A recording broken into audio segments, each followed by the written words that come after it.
साधक तीन बातें आरंभ से देखे कि हमारे जीवन में आ रही हैं कि नहीं।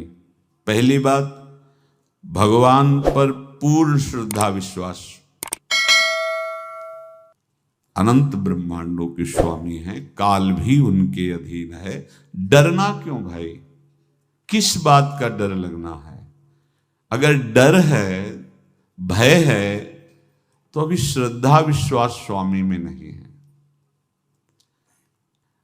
अगर हमें हृदय में कष्ट अपना प्रभाव पहुंचाना चाहता है, तो जैसे कोई ठंडी से बहुत कांप रहा हो और माता दौड़कर आवे, अपने हृदय से लगा के अपने शरीर का ताप देकर उसकी ठंड को दूर कर दे, ऐसे प्रियाजू करती हैं, ऐसे प्रियालाल करते हैं।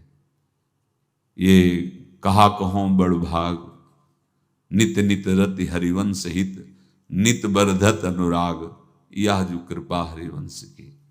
ये आपनो भाग आपन मुख, कहत जो श्री हरिवंश बल, हरिवंश भरोसे भय निडर, सो नित गर्जत हरिवंश बल। देखा है, कष्टों की बौछार है, ऐसे जैसे ऊपर से वर्षा हो रही है, भगवान शेष फणों का छत्र, संवर्तक मेघ प्रलयंकारी वर्ष रहे, गिरिराज जी का छत्र। ऐसे भक्त को कृपा छत्र से हर समय सुरक्षित रखा जाता है। भक्त बनने के लिए कोई विशेष लायकात की आवश्यकता नहीं। मैं समस्त गुणों से हीन, पर मैं अपने प्रभु का, बस यही लायकात है। प्रभु की सिवा यदि आपका कोई अन्य आश्रय, तो आपको धोखा लगेगा। नहीं तो सच्ची कह रहे हैं, इसी जन्म में निहाल हो जाओगे। एक बात केवल स्वीकार करो कि प्रभु के सिवा मेरा कोई नहीं है, और है भी नहीं। स्वीकार कर लोगे तो तुम्हें अनुभव में आने लगे। हम प्रतिपल देखते हैं, प्रतिपल, वो केवल अपनापन चाहते, केवल अपनापन, कोई दूसरा नहीं होना चाहिए। बस कहां? बाहर तो देखो आप सब हमारे हो, अंदर से नहीं हो। अंदर से आप सब श्री जी के हो और हम आपके सेवक हैं। बाहर से आप गुरु मानो, जो भाव मानो, वो आपको श्री जी जाने। अंदर से हमारे आप श्री जी के जन हो और हम आपके सेवक हैं। बाहर से कुछ भी व्यवहार मानो, कोई बाहर से व्यवहार का कोई अस्तित्व नहीं, अंदर की बात का अस्तित्व होता है। आप सब हमारी स्वामिनी के परिकर हो, हम आपके दास हैं। बस इस बात से हमारा अपनापन आपसे है, नहीं श्री जी के सिवा किसी से कोई अपनापन नहीं। कि आप इसका प्रभाव समझिए। प्रभु को सिर्फ अपनापन चाहिए, सिर्फ अनन्यता। यदि उपासक में तीन बातें नहीं है तो अभी थोड़ी गड़बड़ी है। पहला, दृढ़ श्रद्धा विश्वास। दृढ़ श्रद्धा, अब नहीं, अब नहीं, अब नहीं, अब तो हाथ उठने का समय आ गया। अब क्या, अब नहीं, अब गाहक मत फंसाओ, बाजार बंद करो, हाथ उठा लो, चलो अपने घर चलो, समय आ गया, घर चलने का समय है। नहीं तो कलयुग अपनी बाजार ऐसी फैला देगा कि भूल जाओगे कि घर भी जाना है। दूसरी बात, जो गुरु ने भजन दिया उसमें तत्परता, सच्ची मानिए। जीवन भर कभी इस प्रमाद को गुरु कृपा से आने का अवसर नहीं दिया गया कि चैन से सोए हों और चैन से खाए हों। पूरे जीवन में कभी सुविधाओं को स्वीकार नहीं हुआ, पर साधन मार्ग में कभी भी शिथिलता नहीं हुई, तत्परता ही। प्रभु पर पूर्ण श्रद्धा विश्वास और गुरु प्रदत्त साधन पर तत्परता। और तीसरा खास विषय, इंद्रियों से भोगों को न भोगना। तब ये जो रंग है परमार्थ का, तब अब दो चार माला की मनमानी आचरण की कहते हैं हमें भगवदानंद की स्फूर्ति नहीं होती। आपने रास्ता रखा है भगवदानंद का, बाजार लगाए बैठे हो अंदर हृदय में, अन्य आसों की, अन्य भोगों की, अन्य चाहों की, अन्य मान्यताओं की, अरे खाली करो, ये सब माया का खेल है। एकमात्र प्रभु, बस जब ठन जाएगी ये बात। अच्छा गौर से देखो क्या है, जब चलोगे तो क्या होगा, चलने की तो सोचो, उस दिन की सोचो जिस दिन चलना है, और किस दिन चलना है पता ही नहीं है, तब तो और होश में हो जाओ। आपको कोई भी यहां सहयोग देने वाला नहीं, कोई भी वस्तु आपकी नहीं, कुछ भी आपके साथ नहीं जाएगा। तो होश में हो जाओ, संभाल लो, आगे की गति मत बिगाड़ो। 3 बातों पर ध्यान दीजिए, श्रद्धा और विश्वास अटूट अपने इष्ट पर। दूसरी बात, हमारे हृदय में जो गुरुदेव ने उपासना का बीज रोपण किया, तत्परता। देखो आपको हृदय की बात कहता हूं, माया के पास केवल प्रलोभन है, ये सुख में बांधती है। सुख का प्रलोभन अच्छे से सजा के पेश करके देना, साधक को भ्रष्ट करना, ये इसका स्वभाव है माया का। माया किसी व्यक्ति का नाम नहीं, किसी शरीर का नाम नहीं। भगवत विमुखता जिस वस्तु व्यक्ति स्थान से हो वही माया है। माया का मतलब थोड़ी जिसे कोई स्त्री शरीर पे आरोप कर दे या पुरुष शरीर पे आरोप कर दे ये तो माया है, तो और क्या है। मैं, मोर, तोर, तय और जहां तक इंद्रियां जाएं, जहां तक मन जाए, सब माया ही है। इसको देखा है भगवान के पार्षदों ने। ये क्या करती है, चमकीली लेबिल लगाकर, सुख का चारा डाल करके जीव को बांधती है। इससे सुख मिलेगा, बहुत सुंदर है ये वस्तु, ये शरीर, ये व्यक्ति, ये स्थान, ये पद, इससे वो बांधती है। विवेक ऊपर की लेवल का तत्काल ऑपरेशन करता है, वो आंतरिक विषय पर दृष्टि डालता है तो सब खोखला निकलता है, बाहर निकल क्रॉस कर जाता है। होए विवेक मोह भ्रम भागा, तब सब विषय विलास विरागा। अज्ञानी उसी आकर्षण सुख में बंध जाता है, और सुख तो था नहीं, बंधन इतनी जोर का हो गया, अब मुक्त हो सकता नहीं, तो उसके हृदय में लगता है इसके बिना जी नहीं सकते, इस नशा के बिना, वस्तु के बिना, व्यक्ति के बिना।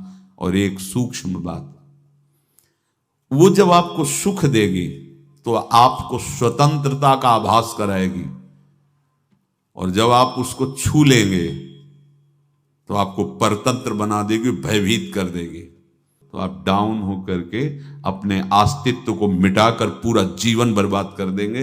इन शब्दों को लिख लो, अपने हृदय में लिख लो। माया सुख में बांधती है नहीं उसके पास सुख।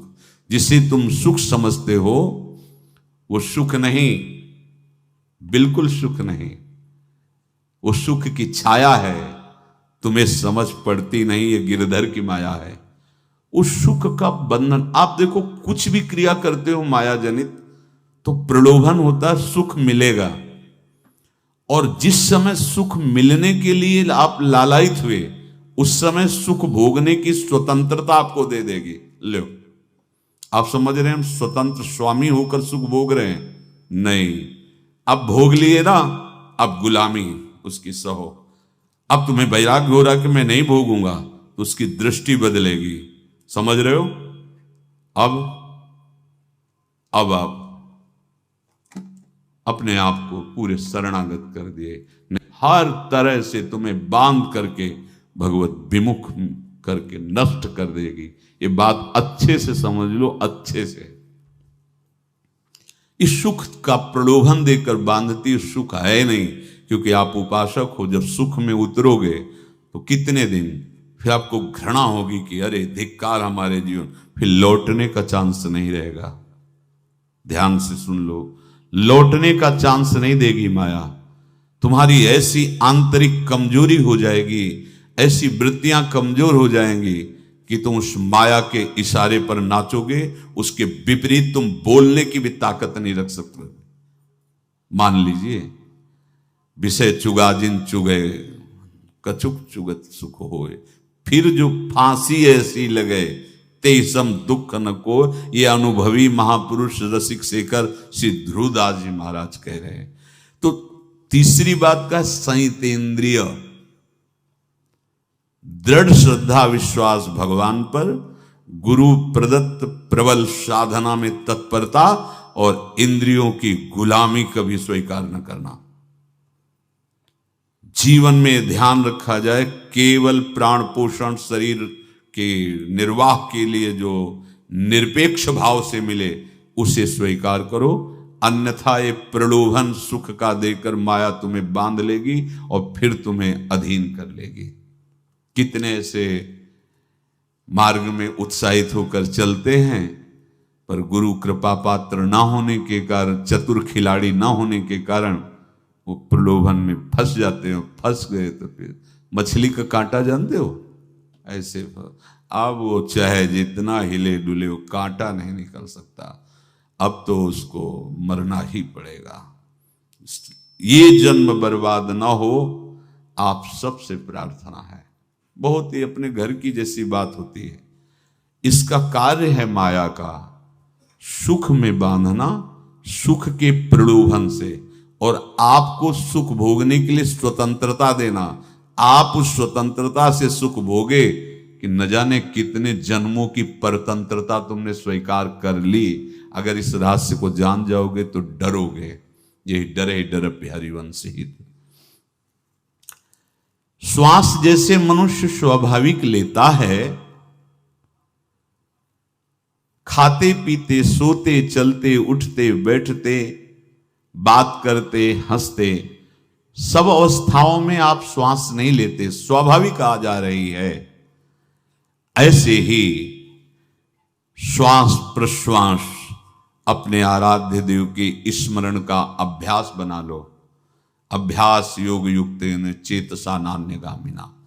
और जैसे तनिक भी श्वास रुकी तो घबराहट, बेचैनी, परेशानी आ जाती है, ऐसे ही श्वास प्रश्वास यदि नाम से खाली जाने लगे तो घबराहट, परेशानी, जलन पैदा होनी चाहिए। तब आप उपासक माने जाएंगे। क्या ऐसा हो रहा है? क्या हृदय की ऐसी स्थिति है तो धन्यवाद, नहीं है तो इसी की प्राप्त करने के लिए प्रियाजू ने हमें अपने मार्ग में घसीटा है, चाहे वो गृहस्थ हो चाहे वो विरक्त हो। यदि श्वास प्रश्वास में नाम न हुआ तो तुम्हें घबराहट होनी चाहिए। भूरी सखी जी कहते हैं कि मेरे जी में बड़ी घबराहट होती है, ऐसे वो जी घबरात। भूरी सखी जी कह रहे हैं, श्वास नाम दो बिलक चलत है, इनको भेद न मोको भावे। मुझे बहुत घबराहट पैदा हो रही। प्रियाजू से कह रहे हैं कि श्वास प्रश्वास में नाम का क्रम नहीं बन पा रहा, टूट रहा है, मुझे ऐसा अच्छा नहीं लग रहा। आप कृपा करो प्रियाजू, श्वास ही नाम, नाम ही श्वासा, नाम श्वास को भेद मिटावे। प्रियाजू ऐसी कृपा कर दो, श्वास प्रश्वास आपका नाम चलता रहे। ये बात प्रवचन ना मान करके जीवन मान लीजिए।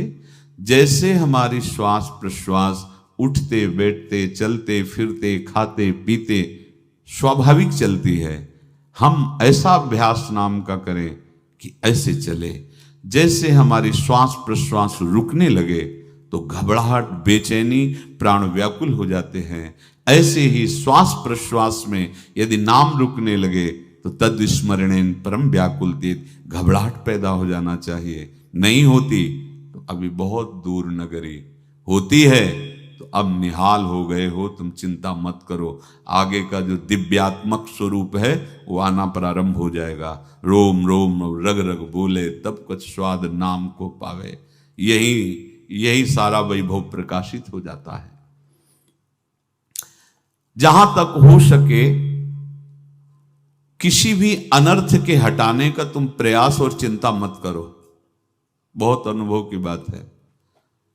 जैसे तुम कहीं फंस गए, गलती हो गई तुमसे, माया ने फंसा लिया, अब निर्भय हो जाओ तुम तुम्हारा अपमान होगा, तुम्हारी निंदा होगी, कुछ नहीं बिगड़ेगा, लेकिन पूरा जीवन बर्बाद नहीं कर देना है।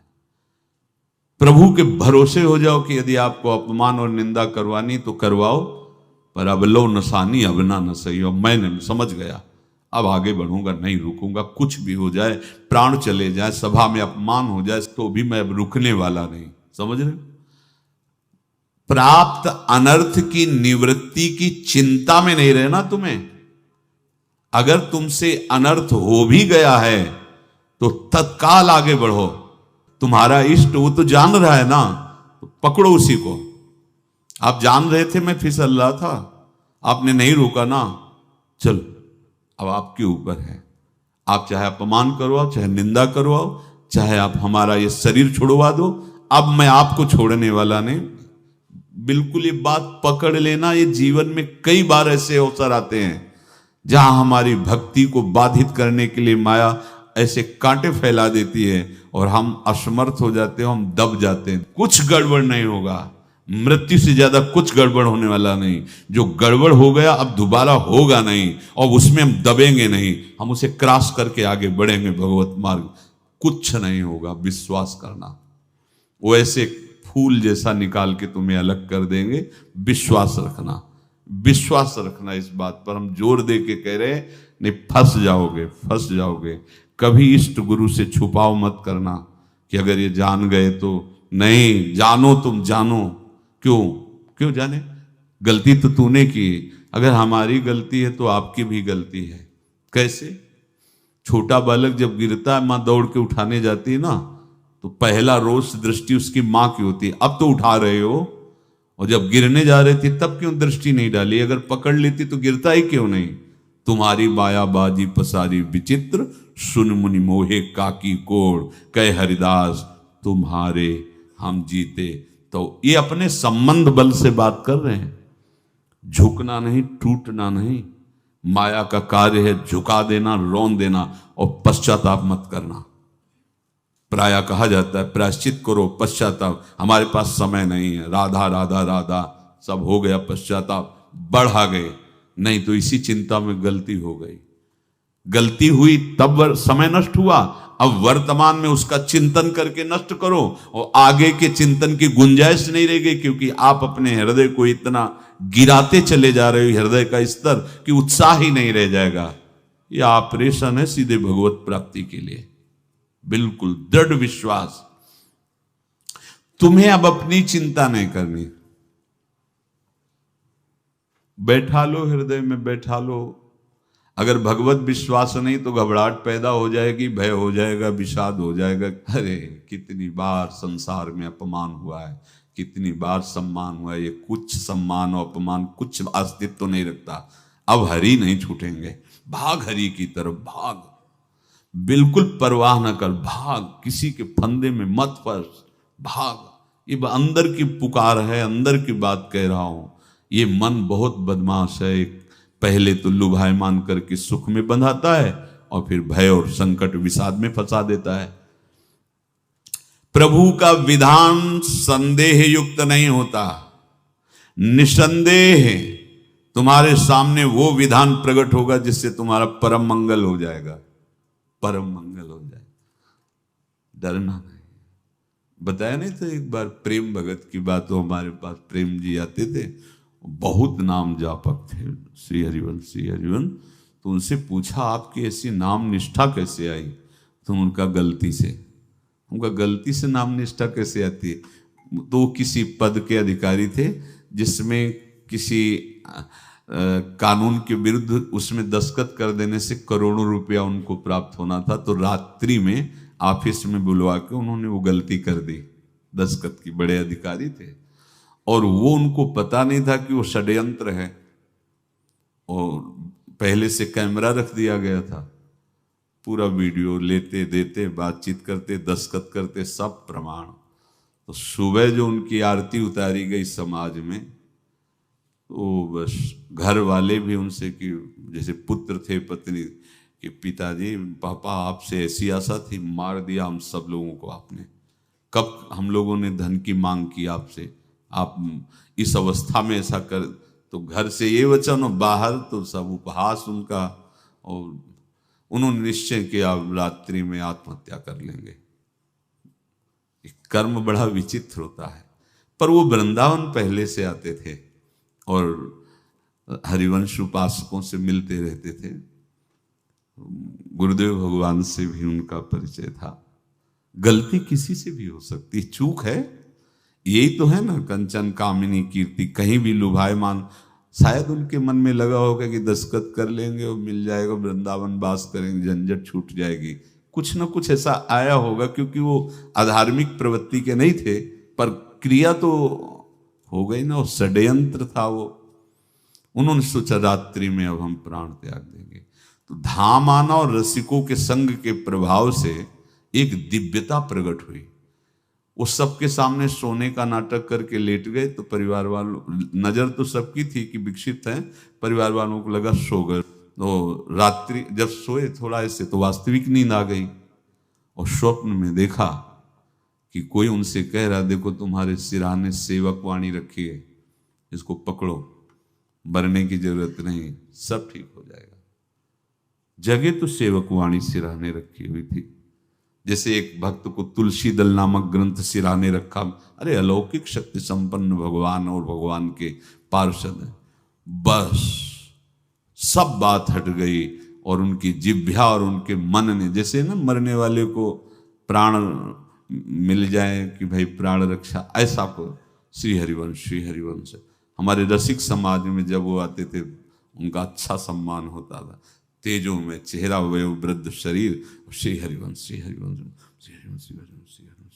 ऐसे चलता रहता, बात करते और श्री हरिवंश ऐसी नाम में रति देखी। देखो ना क्या हुआ, घटना क्या थी, दृश्य क्या था, जीवन बिल्कुल व्यर्थ हो क्या गया, लोक सम्माननीय जीवन बन गया, महात्मा बन गए और भगवत प्राप्त हो गए हैं, उनका शरीर छूट गया है। तो यहां कह रहे हैं कि तुम्हें किसी भी हेतु से अपनी चिंता नहीं अब करनी। प्रभु का विधान निसंदेह परम कल्याण में होता है, तुम्हें संदेह नहीं करना। कड़ुआ हो सकता है, लेकिन अवसर तो मिल जाएगा श्री जी की तरफ भागने का। हम अपने को अच्छा साबित करने के लिए पूरा जीवन लगा दें, नहीं भाई, हम नीच आचरण वाले, पर हम भागेंगे प्रभु की तरफ, लोक पावन करने वाले महात्मा बन जाओगे। सतरति शा लोकांत, इसको बैठा लो, जीवन में काम आएगी, ये वस्तु काम आएगी, क्योंकि विपक्ष जोरदार है, माया कोई साधारण नहीं है। विश्वासी साधक का भगवान स्वयं जुम्मा ले लेते हैं। विश्वासी साधक का भगवान स्वयं, देखो अपने मन में तुम किसी प्रकार की चिंता न रख करके ये आज से विश्वास कर लो कि अब मेरे जीवन में जो होगा, मेरे प्रियाजू के द्वारा किया हुआ विधान परम सुखप्रद होगा, परम मंगलमय होगा। विश्वासी भक्त का जब ये स्वभाव निश्चय हो जाता है कि मेरे प्रभु जो करेंगे वो मंगल करेंगे, तो परिस्थिति बुरी दिखाई दे सकती है, परिस्थिति भयावह दिखाई दे सकती कि अब तो सब गया, ऐसा लगेगा। लेकिन वो बहुत बड़े के हाथ में नियंत्रित है परिस्थिति। देखते देखते उस परिस्थिति का परिणाम निश्चिंत, निःशोक और निर्भय कर देने वाला हो जाएगा। भयभीत मत होना। बहुत ही अमृतमयी बातें हैं, अगर अपने साधन पथ पे हम इनको आदर्श मानकर चले तो बहुत जल्दी आनंद आ जाए। किसी भी अड़चन को तैयार रहो, ये काल क्षेत्र है, मृत्यु क्षेत्र है। कुछ भी, कभी भी, कहीं भी, कैसे भी, सबके सब मर सकते हो। अभी यही खंबा टूट जाए, बिल्डिंग गिर जाए, सब मर जाओगे। कहां जाओगे? जहां ऐसे सुन रहे हो ना, ऐसे निकुंज में चलेंगे।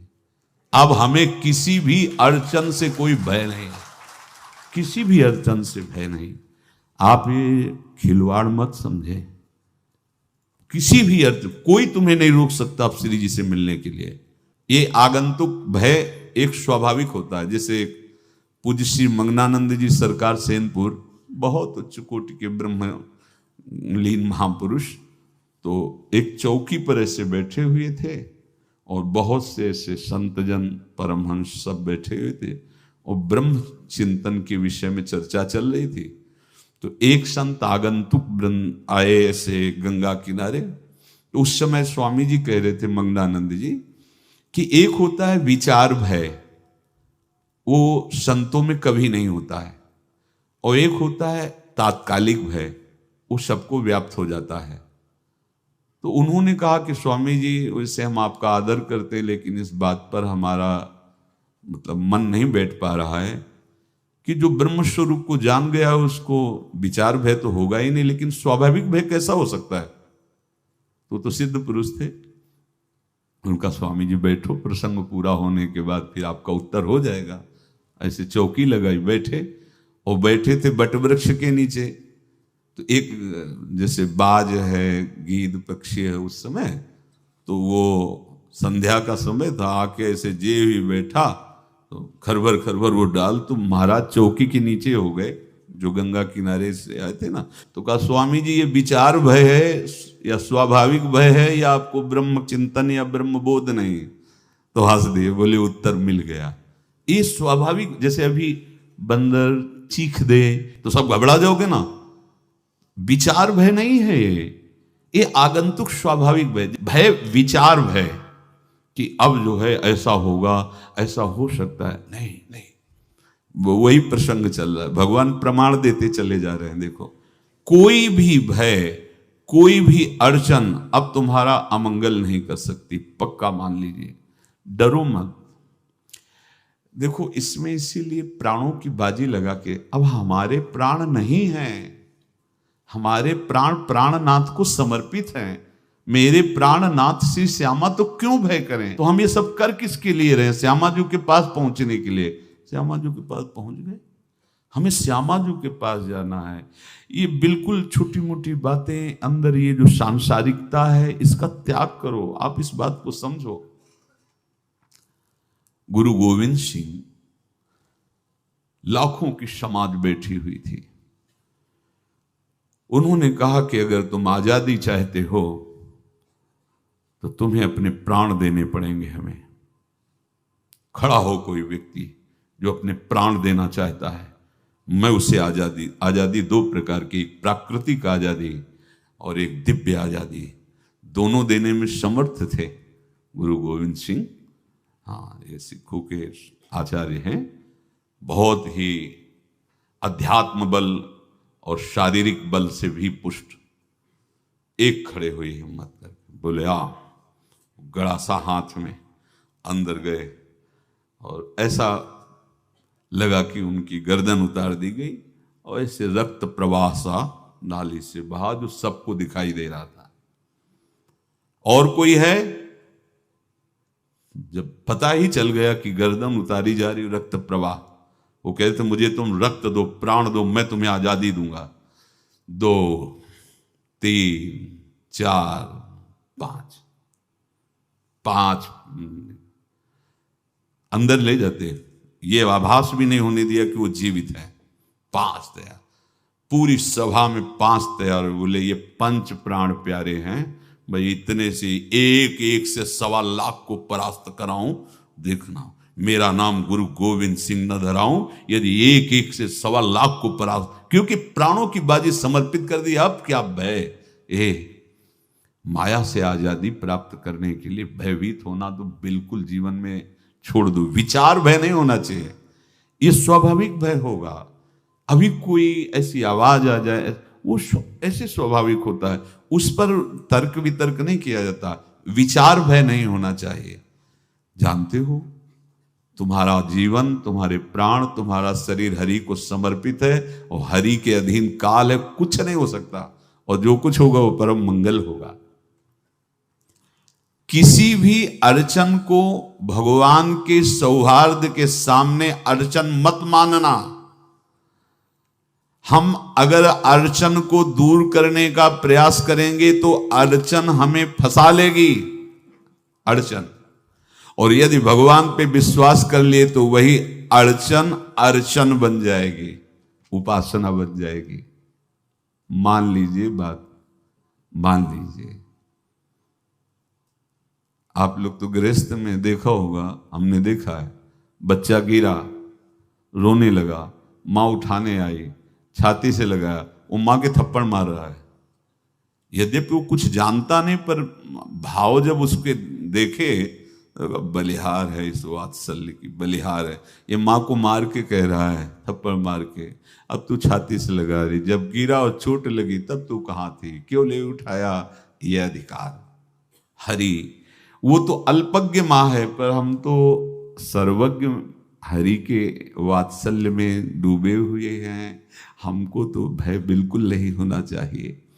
हां, जानबूझकर इसका दुरुपयोग मत करना। विश्राम की तरफ सत्संग जा रहा है, ध्यान से सुनो। कोई भी अड़चन, अब हमको प्रयास नहीं करना उसको दूर करने का, ये जिम्मेवारी हमारे प्रभु की है। और प्रभु के ऊपर अगर आपने भरोसा दृढ़ कर लिया तो हर अड़चन अर्चन बन जाएगी, भगवान की पूजा बन जाएगी।